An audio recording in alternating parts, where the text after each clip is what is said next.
All-Stars in studio with Caly Bevier, who was Simon Cowell's first ever Golden Buzzer on America's Got Talent, and she just reunited with the America's Got Talent family for All-Stars. What was that experience like?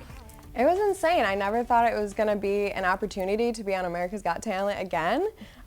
So it was just amazing. And I got to come on, and not only as a singer this time, as like a fresh singer, but as who I am now as an artist, you know, 6 years after my first audition. So it was awesome. And as you're saying, as an artist, we've seen this beautiful growth from you from your first audition to now, and you also have a single out. Can we talk about that as well? Yeah, so I just released a single called Be Alright, and this song, I actually was going back into my voice memos. I literally wrote it like almost 3 years ago at this point, and it has been my favorite song for the past 3 years, and it's finally out, so I'm so happy about it. And it just pretty much just has these messages of, it's kind of a toxic relationship song, I'm not gonna lie. It's just about kind of sweeping the issues in your relationship under the rug and just coming back to love bomb each other afterwards. That's kind of the message of the song. It's really cute though, regardless, and I have gotten therapy to figure all that communication stuff out. But so it's pretty much just about that, just love bombing, and the lyrics in the chorus are, after the fight, no, it's gonna be all right. Will you hold me tight? So it's just about, yeah, just coming back to love after, you know, it doesn't have to be toxic. It doesn't have to be. In my experience, it was, but that's what it's about. But so you grow from that experience. It makes you stronger. Exactly, exactly. And I think sometimes it's weird because, you know, I wrote it at a totally different time, as I said, like 3 years ago, and so much has changed since then. But I think it's okay to go back into those emotions when I'm singing that song. I think it's important as a performer and as an artist to be able to tap back into those feelings and emotions of how I felt when I was writing that song, you know? So regardless of however old it is, it still holds, it still rings true, the message, and I just love it so much. And I think if you like Avril Lavigne and those types of like kind of pop punk artists, like Olivia Rodrigo vibes, I think you would like it for sure. Very cool. Yeah. And like you say, like it's kind of, you say you tap into those truths, and that's when you know it's going to connect, because if it's real, that's when people feel it. No, exactly. It was definitely, and I think that's something that learning how to write music, I definitely had to learn to be vulnerable with myself in my writing. You know, it wasn't just making up a story or, you know, writing about something I'd never experienced. It was finally, I think the reason I love that song so much, because it was one of the first songs that I was like fully vulnerable with. You know, it didn't matter who I was showing the song to. I just felt like, okay, like, I'm going to share, this is how I was feeling in this moment, and I'm not going to feel bad about it or embarrassed or anything, you know. So I think that was also a very pinnacle moment in my artist growth. Yeah. Vulnerability is courageous. For sure. So I want to take it back to the audition space when you first auditioned for America's Got Talent. Yes. And that whole process, because at the moment we've got some new auditions coming up for America's Got Talent at Morongo on the 13th of January. And it's such an amazing platform for artists just to get out there and showcase their talent. Exactly. You know, no matter what field. Exactly. So can you talk a little bit about, you know, that experience when you first went to the audition and what that was like? For sure. So the first time I auditioned first in Detroit, Michigan, and it was open call. It was open call. So there was, I don't even know how many people were there. I would say in my head it looked like there were like 5,000 people there, like just people all over the hallways, just, you know, you could tell people were waiting around all day long just to get into that room and audition. And that's what it was. It's like all day of waiting and just like anticipating being in front of executive producers, which like that word alone like has such like these high stakes for a lot of people. So like lots of nerves, but at the end of the day, I think if you have a passion and you want to, you know, make a career out of it, or you believe in yourself, or there's been people in your life who truly believe in you and you feel like, you know what, I could actually make this my career or do something more with it, I want to be seen, then just go do it. Just go audition. Like, the worst thing that can happen is they say no.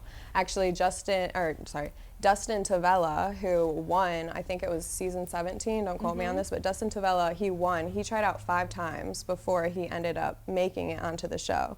So like, don't give up, just keep auditioning, and just like, yeah, if you want to do something, do it. Wow, I didn't even know that about Dustin. Yeah. We love Dustin here at The Buzz. Yes. He's amazing, so talented. So the fact that it took him 5 times to get through, and then he walks away as a winner. Exactly. That's incredible. Yeah. So if anyone's thinking about it and you're on the fence, make sure you go, give it a shot, because like you're saying, it's the worst that can happen is they'll say no. You can always come back again, but get out there, give it a go. At least you tried. Yes. You know? And at the end of the day, there's only so many people that can say yes to, you know? So it doesn't mean that you don't have the talent. It's just that, like, they couldn't fit you in this time or whatever, you know? Exactly. So. I know who you are. I think I know who you are too. My goodness, how are you? I'm great. It's good to see you. This is amazing. Now, you were my golden buzzer. How was your first golden buzzer? And you sang Fight Song. Yes. Yeah, I mean, you know, there are those auditions you just remember. And I can remember it like it was yesterday. And if you don't mind, tell everyone your story again. Okay, So I love seeing on the package they showed your first audition, and then I got to see you perform your original song, and I just saw all this growth from when you were first on America's Got Talent to now. But what has that journey been like for you? It's been a journey for sure. I mean, when I first auditioned, I had never really sang on that type of level before. I had sang at my, my middle school talent show, and I had never written a song before. I still to this day remember the only song I feel like I ever actually wrote and memorized before my first audition was when I was like 9 years old. I wrote a song about Taco Bell because I like loved Taco Bell.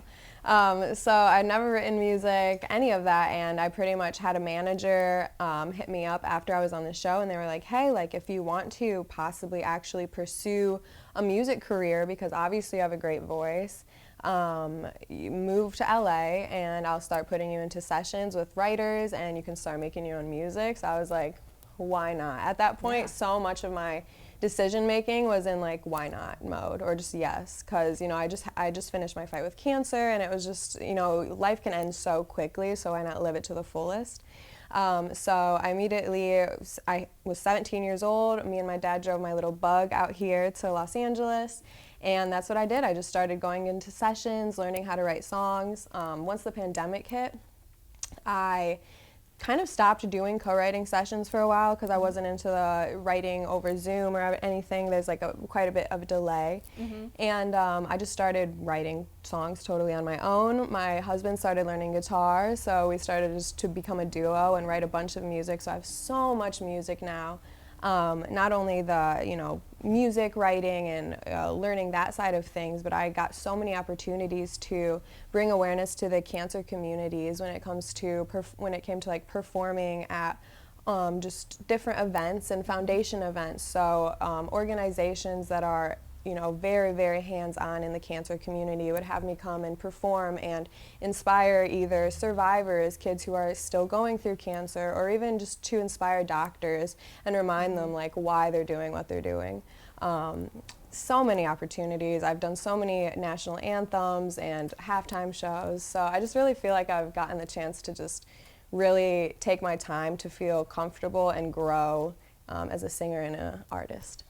And when you go into the studio, what's the process like for you? There's so many different writing processes, I feel like, and like no matter like what artist or songwriter you'll talk to, I think everyone kind of has a similar yet different technique of how they like to go into it. So I grew up actually, like my mom would sing around the house, just like sweeping the floors, whatever, like making melodies to whatever we were doing. So I kind of grew up writing songs a cappella without knowing that I was writing songs a cappella. I would just sing and like make words up, but it didn't have any meaning. And now I look back and I'm like, that is my technique. That's the way I write music now. Like I'll just sit there and like all of a sudden a melody will come to me. I'll do a voice memo and then bring it into the studio and then have the producer or Sean, my husband, help find the chords to the melody that I wrote. So that's my favorite way of going into it, because I feel like the melodies I come up with that way are the truest to my singing voice. And then there's also other ways where like the producer will start a track. So just have the music ready for you, and then I'll start to come up with a melody on top of the track and then put the lyrics from there. So there's so many different ways. Is that how, was the melody first for Head Held High, the song that you performed on All-Stars? Yeah, so the melody came first for Head Held High, and that one was one of the first songs I actually wrote in a writing session once I moved here. Wow. So yeah, I still remember like to this day, like pulling up, like doing my parallel parking on the street, which I was so not used to at the time. You know, I was just getting out here, and I met the songwriter. Her name's Melody Noel. And then the person who first started producing it, his name is Justin Gamella, and he started the track. It was just a little piano, like do-do-do-do. And pretty much we just start the melody by just being like, ba-da-da, ba-da-da, just like kind of scatting in a way, and then putting the lyrics over whatever your sounds are. So yeah. So little did you know when you were doing that session that that song would then come back for you to perform in front of millions of people on TV. Never. I never would have. I mean, honestly, I was so like, now I'm doing this music that's like very pop punk, so many different sounds, and I've grown so much, and like now I'm influenced by a lot of different music, and my sound has changed from releasing Head Held High. And somewhere down the line, I kind of just, in a way, I didn't forget about the song, but I was just like, I keep writing. There's so much new music. So when I got the opportunity to be on All-Stars, and they wanted me to sing Head Held High, I was like, of course, like this song is a no-brainer for the show. It has such an amazing, empowering message, and just for my own story, like it's such a full circle. And what's next for your music, releasing music? Do you have an EP ready to go, or what are the next things that you'll be doing? So I have a ton of music that is in my computer right now that I just have to figure out what I have to do with it pretty much at this point. I have a lot of stuff that I want to release as singles. I'm also dabbling in the Web3 space and releasing songs as NFTs, so I've been doing that, as well as also kind of going into, because I have some songs that like are so different, like this song will sound like very singer-songwriter, and then another song is like very maybe R&B, something like that. So kind of, I do want to release an EP.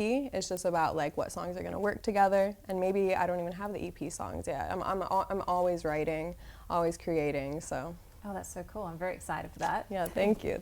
Yeah. And you would say that, I mean, this platform is incredible, like you were saying, for people to get out there. It's still part of your journey. Exactly, right? yeah. I mean, if it weren't for AGT, I wouldn't be sitting here right now. I wouldn't be living in Los Angeles, and I don't even think I'd be writing music right now. Before I chose to audition for America's Got Talent, my trajectory was so different. It was like, I'm going to be a cheerleader in college. That was my trajectory.